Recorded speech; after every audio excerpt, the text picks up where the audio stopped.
Hello, this is Dr. Hany Abu-Farsakh. I'm an orthopedic surgeon from Jordan.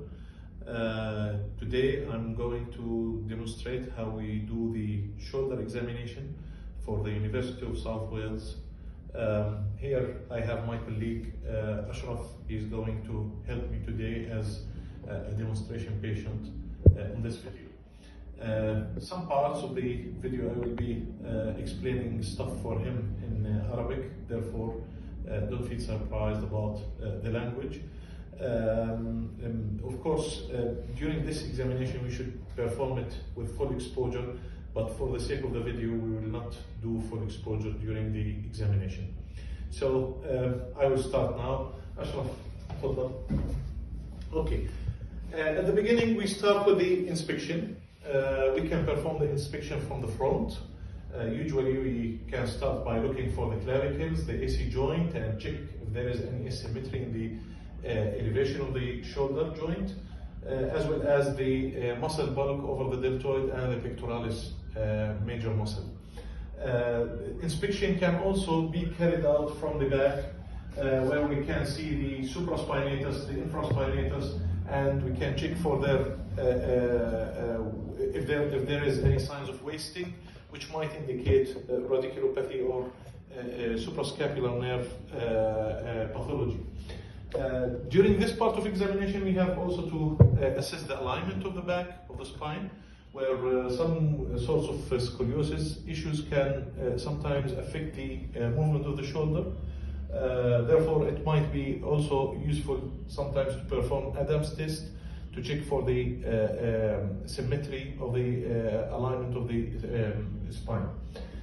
During this part, I also decide to ask for the elevation and check for asymmetry of the scapulae or any abnormal movement of the scapula during this part. Okay. Yeah, during this part we can also check for the periscapular muscles if there is any signs of asymmetry or weakness or wasting, or sometimes also we will carry on and do the wall push test, where we can assess for winging of the scapula. ممكن أطلب منك إنه على الحيطة تعمل تدفش إيديك. Yeah, so at the beginning we do it with the elbows extended, and then we can ask him to flex the elbows. ممكن إنك تتني كواعك وأنت بهالوضع. Yeah, of course the bed is preventing us, and we don't want to change our position because of the camera now. Therefore, that's how we assess for the push wall test. Okay, return back. Okay, okay, next one.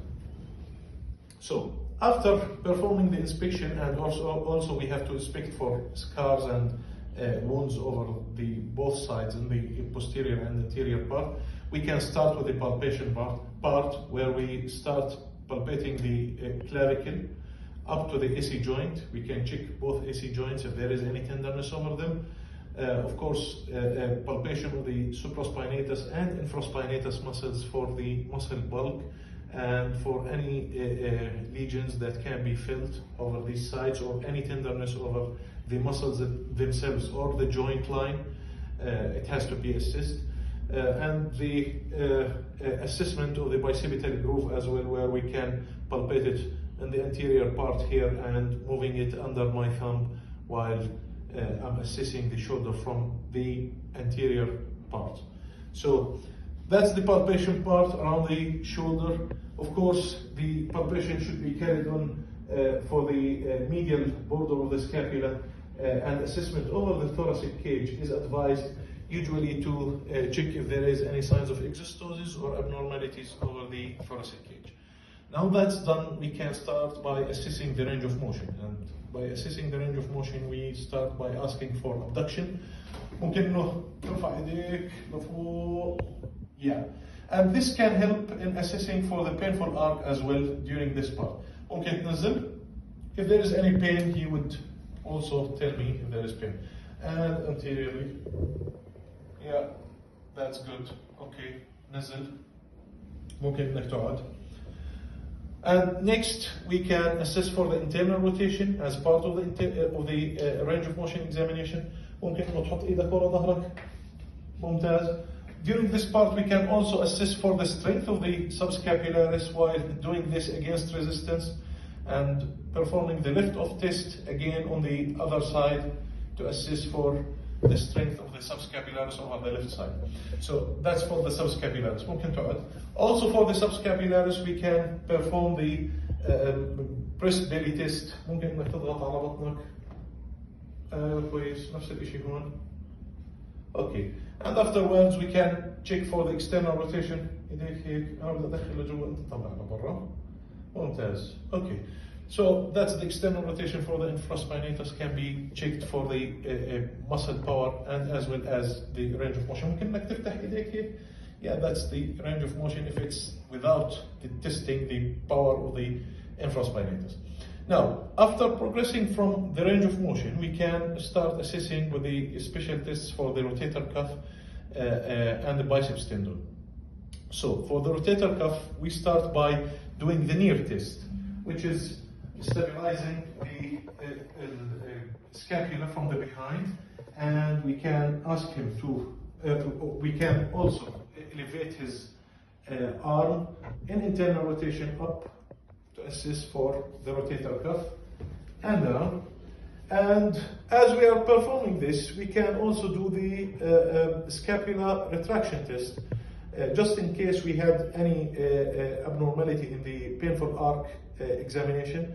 We can do some retraction of the scapula and ask him to elevate by himself. ممكن انك ترفع ايدك لفوق ايدك لفوق. Yeah, that's just in case that he had any pain during the flexion of the shoulder, during the range of motion examination. We can reassess that by doing the retraction of the scapula, which might indicate dyskinesis of the scapula. Now that's done, we can progress to the Hawkins test, where actually we do internal rotation while I am pushing down and having my hand over the other shoulder and asking him for pain. And as well, we can start with the empty can test. Empty can test. Yeah, the empty can test is usually in the scapular plane, and I try to push down while he's resisting me. Only. Okay, and the full can test as well. And these are helpful for assessing for the abnormalities in the supraspinatus.